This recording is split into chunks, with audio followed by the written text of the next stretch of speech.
What's up, everybody? Big Herc, fresh out. You're tuned into another episode of Prison Talk. And by now, you should have subscribed. If not, I don't know what your problem is. But anyways, make sure you hit the subscribe button. It's been a minute, but I'm here with OG Badger. You know, getting a little update, seeing what he's been up to. You know, we're going to chop it up, talk about a few different topics he has on his mind, and hopefully, you know, keep you guys entertained. So, Badger, what's been up, man? What's cracking? What's good, my boy? What's good? You know, they've been asking for us to do something along these lines. You know, my channel as well. You know, I can't thank you enough for giving me a platform to do the things that I've been doing. You know, you're just another fine example of one man lifting another man up. You know what I mean? Like, we don't kick our wounded. You know what I mean? We give them a hand, and you've done that for me. You know, and like I say, I always feel that I owe the universe something. You know what I mean? I've taken from the universe, and I owe the universe something, and I try and pay that back. You know what I mean? And I was doing that before I came onto your channel, and you know what I mean? Like, recovery's been a thing. According to a lot of my trolls, I'm a crack addict, heroin smoking, cocaine snorting, fucking whatever. You know, like, I let you read some. They're just comical to me, you know. Things have been good. You know what I mean? Things have been good. I've been looking forward to us hooking up. We just did a sit down with War. Okay. We did the whole little headphone thing, you know, like, so trying to do all that, and they were very excited. I was trying to get someone into treatment that day too, so it got cut short. Well, I guess it got cut short, but once this mouth gets going, I could run it for an hour plus. Yeah. You know. But you know, helping people is the big thing anyway. So being able to have people have access, because you never know. You know, missing that phone call can mean somebody relapsing or anything. You know. Yesterday I got a call. You know what I mean? Peter died. I'm like, are you serious? You know, like, people you just talked to. Yeah. You know, you just, bro. When are you ready? Are you ready? Soon. Yeah. Soon. I mean, sometimes soon never gets to come for those, you know. And the last time I talked to him, he had told me soon. Wow. You know, and yesterday his mom called and said Peter died. Wow. You know, and this is what goes on in my world. You know what I mean? Like, so, and you know, I'm in touch with the fellas from inside still quite a lot. It's getting active in there too, man. It's getting off the chain in there again. Well, I just seen something on the news too where they said that they're gonna stop that whole program. Like, they said they did a trial, and now they said it's been too much backlash, so they're pulling back. What's your insight on that? Well, we both know it's all about money. Yeah. You know what I mean? So it's all about money. Hazard pay, they get paid hazard pay. So what they did was, it was that time of year, voting time, whatever, right. you know what I mean? So that what they did was they implemented this, let's get these PCs, you know, let's have them dealt with. They probably don't like them either. You know what I mean? And they started on the EOP yards, were hot med yards, and you know, they were taking them and sticking them in there, and it was a bloodbath. You know what I mean? And they were able to go to Sacramento and say, hey, look, these animals, you know what I mean, these savages are fucking killing each other, and we're putting ourselves in the line of fire. You know what I mean? We need more money, you know, and which brings us to basically what you're sort of working on, to my understanding. Like, you're starting to push more towards prison reform, you know.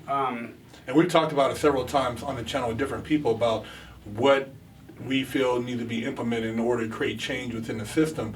But the system itself has to want to change. They say they want to change, but internally, like you said, there's a lot of job security.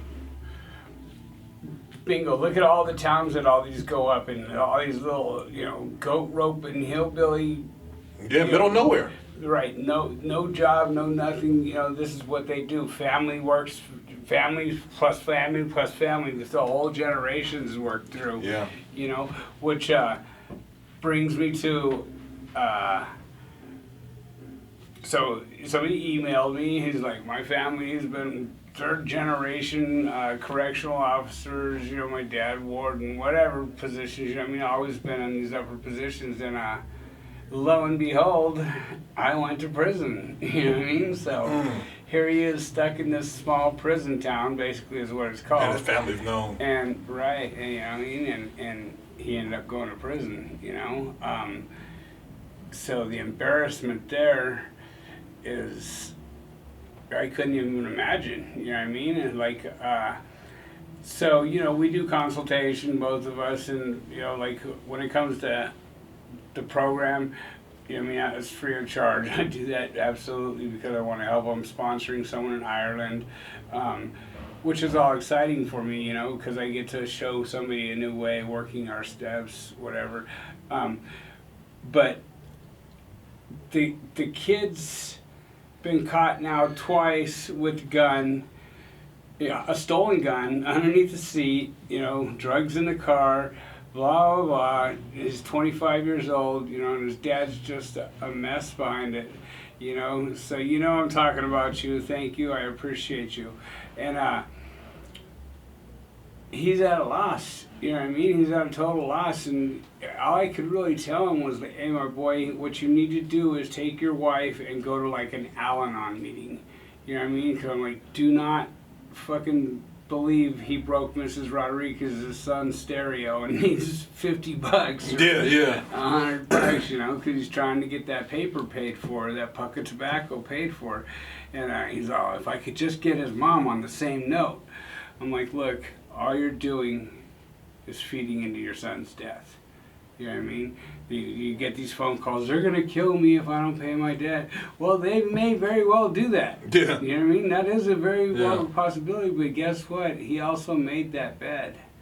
You know what I mean? You can't walk around with that guilt on you. You know what I mean? He also made the bed of going to prison. I, too, made my bed in going to prison. You know what I mean? I accept full responsibility for that. So anybody thinking that I try and make it sound different than that, I accept full responsibility for all my actions today, you know. Back then it was everybody else's fault, you know what I mean? So as far as in retrospect to that, as for, you know, a person getting caught up like that and, you know, the whole reform thing, you know, internally, once you're in the system, you know, I always try to tell a person, my story is a little bit different, but I tell people as far as who were in a situation like that, how to handle it differently. I don't tell them to go be all you can be, because if you really want a life outside of prison, you know, if you really want something for when you get out, you have to prepare your mind first. I don't know if you've seen that video that went kind of viral with those guys in prison dancing down south, and they had a shank. It was like a Excalibur. Oh my God! It was like like a Thundercat sword, and then he had a little one too, and he's dancing around on the stuff, and you know it's got like over 500,000 views just on WorldStar. But I'm like, people think it's a joke now. Do you really want to face that up? Do you really want to be dealing with those type of people in prison? You know, it's a reality. You know, it's like, it's not like, you know, if something kicks off, you got to look for that dude with that fucking sword. For sure. And try to make sure you can neutralize his ass before he gets you. For sure. Or, you know, somebody else might have the same thing. But it's like being in there and being able to navigate to get out, to still have a life, I think is one of the most important things. And that's not really stressed because, like you said, a lot of times in these spots, man, they like to keep that, you know, unrest because it justifies certain actions. Where if you have a place where it's harmony, it's like, you know, people talk about prisons in Europe, you know, the dudes are cooking together, they got day passes, they're learning skills. Right. There's no recidivism. The recidivism's dim or zero. Because you're not like being bred to be an animal, which, you know, I think our prisons are more based on dehumanizing. Absolutely. And then you have to hold on to that humanity and try to still stay like, you know, to where you're a person and get out and be normal again. That's hard, man. So, okay, another comment. I'm gonna keep referring to comments on a lot of this stuff is, Badger, my brother just got out. Yeah, I mean, like, he was my road dog when he went in, you know what I mean? Like, we were partners, we did this and that, you know, we weren't really into crime, you know, like, whatever, he screwed up and he got busted, and he goes, and I picked him up, and I don't know who he is. You know what I mean? Like, I can't find a common ground with him anymore. You know, I just can't find a common ground with them anymore. And that's what happens, man. Survival. Survival's number one for us in there. That's right. California has 2/3 more murders than any other state in, you know what I mean, the United States. We have 2/3 more murders here, so obviously survival's number one. B, who's planning on getting out? You know what I mean? That's just like a mirage. A lot of people, you know what I mean? Like, of course, everybody's, what's my EPRD? You know what I mean? Earliest possible release date. So, if you were to vision that, you know what I mean? My EPRD is July. You know what I mean? Like, that's not going to happen. You know what I mean? For most people, that EPRD isn't going to happen. You know what I mean? Because you're going to get involved in some activities. If you're doing any kind of time whatsoever, you're going to be involved in a riot. You're going to be, you know what I mean? You just know you're going to be involved in something. 115s are coming. You know, 115 is a disciplinary action paper. So, all that, and you still got a plan to come home though? You know, like you still have to have some part of your mind go, how do I prepare for the streets? Now, obviously, and then by the time we do start to prepare, guess what? We're already going home. We've done nothing to do that because we've been focusing on playing cards and doing push-ups and blah, blah, blah. You know what I mean? Like, hats off to you, you know what I mean? Like, you did what you were supposed to do when you went there, you know? You went to Penn State, State Penn, you know? You did, you've made the best of your time there. Not everybody does that, bro. You know what I mean? There's a very, very small percentage of people that do that. And the return rate is what, 98% or something like that, right? Well, that's what I try to tell people. It's not easy to do a program like that. Even on my side, you know, I did that, but I had no visits. So for a decade, I seen nobody I knew from the streets. Right.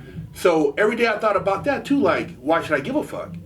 At some point, you like, well, if ain't nobody coming to see me, then shit, I might as well just be all I can be. But then you have to let go. Like, hold on. I don't want to go down that route. Bring it back in, and like, hey, let me bring it back in so I can go home and think like I got to prove everybody wrong because everybody wrote you off. And so now that I'm out, and you know, hey, how you been? Oh man, you know, blah blah blah. And you know, I'm like, well, shit, man, you were out here for the last 10 years. Don't be mad at me because I'm out here on my grind now. There was times I went in there, I didn't have nothing. I thought no canteen, no phone. I didn't have nobody calling the phone. So people think, oh, you're in prison, it's a party. Man, when you ain't got nobody, all the numbers have changed, your girl dropped off, you ain't got nothing going on, it's locked, you know, and you're sitting around, you're thinking like, fuck, man, how did I get in this shit? And you're not getting a visit.